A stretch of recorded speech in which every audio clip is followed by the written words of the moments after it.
మరి ఈ 5వ రోజున అమ్మవారికి అలంకరింపజేసే ఆ కొత్త అలంకారం ఏమిటి? అలాగే ఈరోజు అమ్మవారికి ఏ రంగు చీరను ధరింపజేస్తారు? ఏవి నైవేద్యాలుగా సమర్పిస్తారు?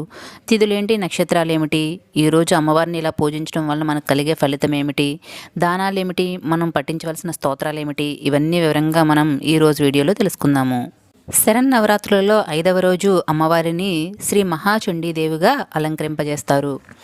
మహాచండీదేవి అవతారాన్ని దుర్గాదేవి యొక్క మరొక రూపంగా చెబుతారు.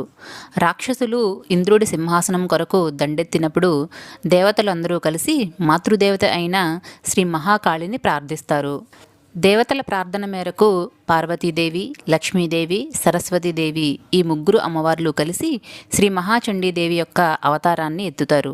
ఈ చండీదేవి అవతారంలోనే అమ్మవారు రాక్షసులందరినీ సంహరిస్తారు. ఇలా అమ్మవారు మహాచండీదేవి యొక్క అవతారం ఎత్తి రాక్షస సంహారం గావిస్తారు.